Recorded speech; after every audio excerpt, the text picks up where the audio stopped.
Bom dia! Hoje eu e a Virgínia vamos falar sobre uma doença chamada Tay-Sachs, é um erro inato do metabolismo, e eu vou explicar um pouco sobre o que é essa doença. O Tay-Sachs é uma mutação no gene 15 que impede a produção de uma enzima que fica localizada no lisossoma, conhecida como exosaminidase A, EXA. Ela atua na hidrólise do gangliosídeo GM2, que é encontrado normalmente nos neurônios. Sem essa enzima para retirar esse gangliosídeo, ele se acumula no sistema nervoso central e na retina dos olhos, o que leva aos sintomas dessa doença. Ela é uma condição genética, progressiva e, na maioria dos casos, é fatal. Ainda não tem um tratamento conhecido e ela é chamada popularmente por ponto vermelho cereja, por apresentar na mácula da retina dos pacientes acometidos pela doença um ponto vermelho que pode ser identificado como um dos diagnósticos. No início da vida, à medida que a gente vai se desenvolvendo, os gangliosídeos vão sendo produzidos naturalmente e são biodegradados rapidamente. Porém, na ausência dessa enzima EXA, essas reações de hidrólise naturais nos gangliosídeos podem não ocorrer como normalmente, e isso pode levar ao acúmulo dos lipídios no cérebro, no sistema nervoso central e na retina dos olhos. Por que eu digo pode não ocorrer? Porque tem gente que tem a deficiência total da produção da enzima, da síntese dessa enzima, e tem gente que tem uma síntese ineficiente. E isso gera estágios diferentes da doença. Quando a síntese dessa proteína ela é inexistente, ela não ocorre, os níveis desses gangliosídeos ficam muito mais altos rapidamente. Então gera uma doença muito precoce, ela é chamada doença infantil. Porque esses níveis são muito altos e acontecem na primeira infância. Normalmente de 3 a 6 meses começa o aparecimento dos primeiros sintomas e chega à morte mais ou menos em torno de 4 anos. Os principais sintomas são a visão deficiente, fraqueza muscular, essas pessoas são mais suscetíveis a infecções e a perda da visão.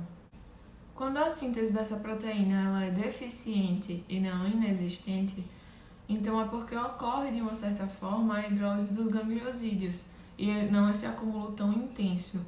E aí isso causa mais dois estágios da doença, que seria a fase juvenil, a doença juvenil, e a doença de início tardio. A doença na fase juvenil tem uns sintomas bem parecidos com a da fase infantil, porém eles vêm a aparecer um pouco mais tardiamente. Inclui principalmente deficiência de habilidades motoras e da fala. Na doença de início tardio, ele acomete principalmente a fala, dificuldade na fala, às vezes deglutição também dos alimentos, afeta a coordenação e o equilíbrio. Em casos mais extremos, chega a causar também desordens psíquicas nos pacientes.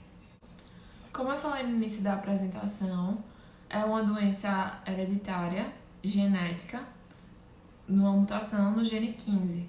A gente recebe um gene 15 do pai e um da mãe, e os pais têm que ser portadores desse gene para poder passar para o filho, já que é uma doença recessiva.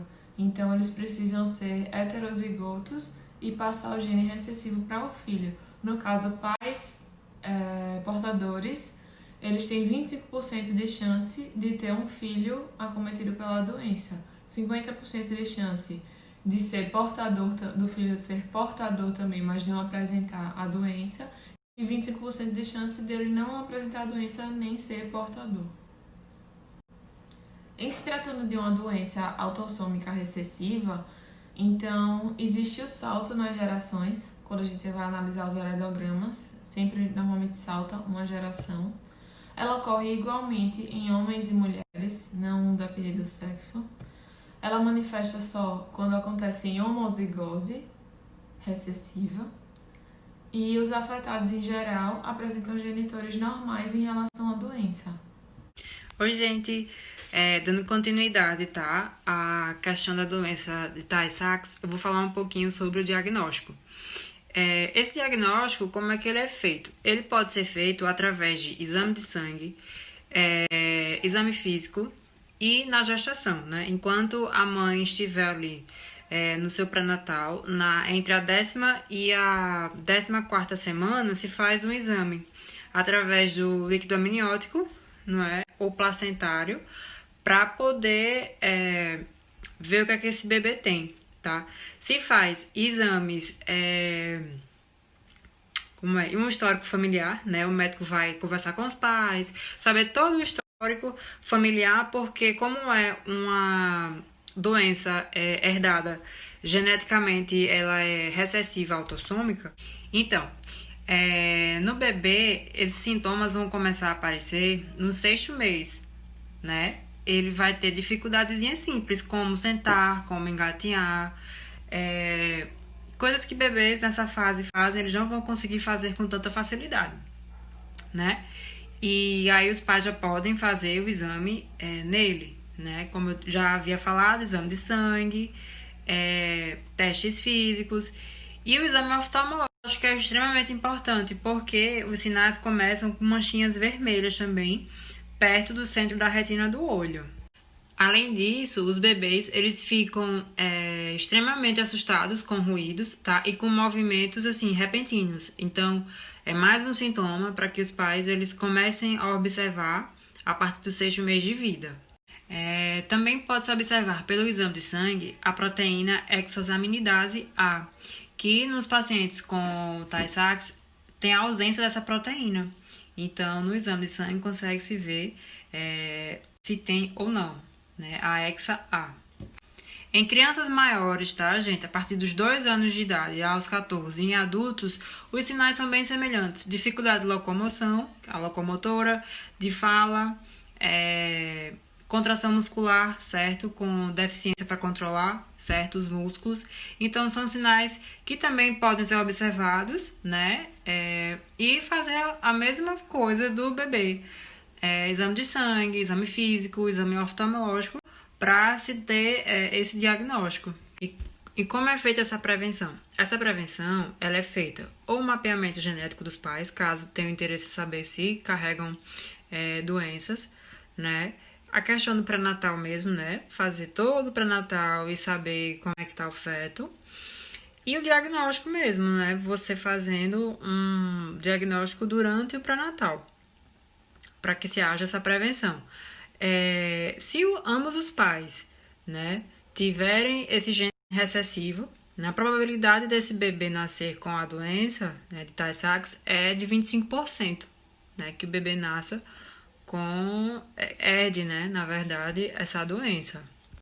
E se for bebês gerados, né, em laboratórios, como fertilização in vitro, já existem laboratórios que vão fazer essa seleção natural, né?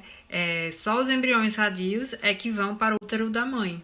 Se houver o desenvolvimento dessa doença, né, durante ali o período embrionário, esse embrião ele não vai para o útero da mãe, né? Então, isso também é uma forma de prevenção da doença.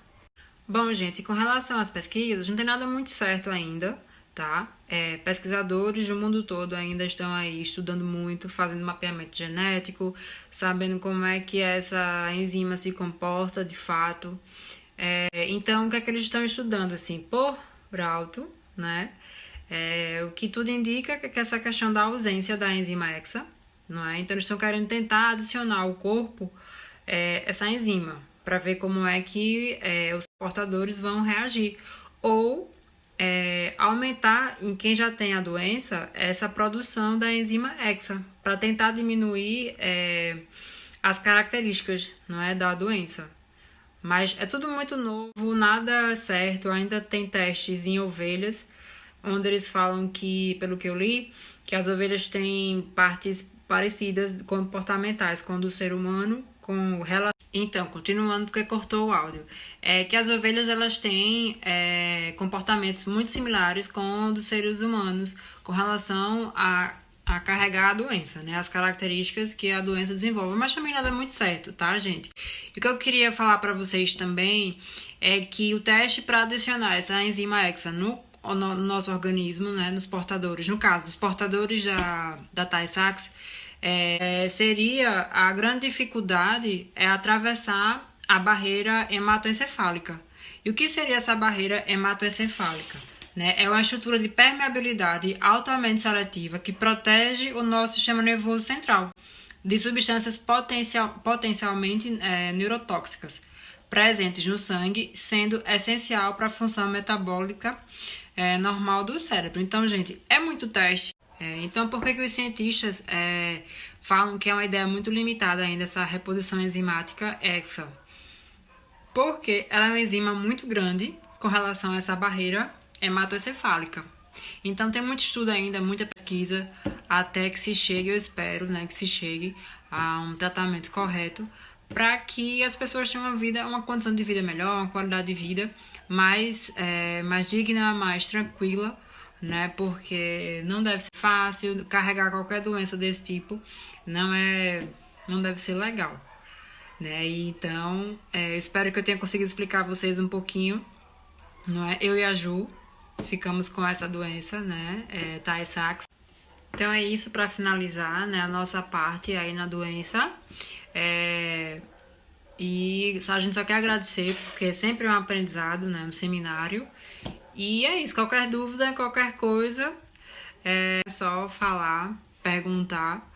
Né? A gente achou a melhor forma de fazer esse vídeo como uma questão mais didática mesmo, autoexplicativa, mais funcional para que todo mundo compreendesse de uma maneira tranquilinha o funcionamento dessa doença. E é isso.